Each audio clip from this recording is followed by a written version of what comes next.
abantu benshi bagiye bayoba ibintu byinshi by'imaka tugenda duhura nabyo, nabavuga ngo kuza kujya ku rusengero gusenga ni ukuramya igishushanyo cy'inyamaswa. Biratangaje cyane kuko nta muntu uramya igishushanyo cy'inyamaswa uba ugifite imbabazi z'Imana. Kuramya igishushanyo cy'inyamaswa abantu ntabwo bazi icyo bisobanuye, ariko ntushobora kuramya igishushanyo cy'inyamaswa udafite ikimenyetso cy'inyamaswa. Turaje tubisome.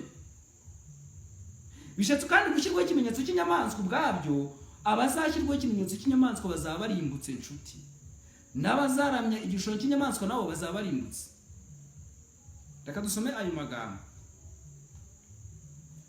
Gusa mbere yuko nyasoma, reka manso amagambo ari byashuki cyaho cya 11 kigikira ibyo ngibyo.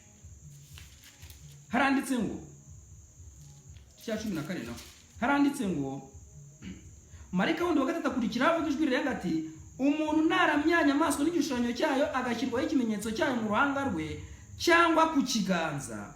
Urabona yuko umuntu naramya inyamaswa n'igishushanyo cyayo agashyirwaho ikimenyetso cyayo mu ruhanga cyangwa ku kiganza, uwo ni uzanywa ku nzoga ariyo mujinya w'Imana, yiteguye idafunguyemo amazi mu gacuma k'umujinya wayo, kandi azabazwa n'umuriro n'amazuku imbere y'amarayika bera n'imbere y'umwana w'intama.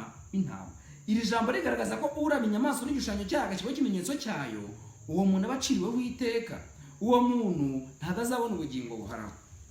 Ariko ndagira ngo some amagambo aboneka hano mu ntambara ikomeye page 118 avuga ngo, hano baranditse ngo ku isubi yaho ya gatatu, ariko si igishushanyo cy'inyamaswa ni iki kandi kiri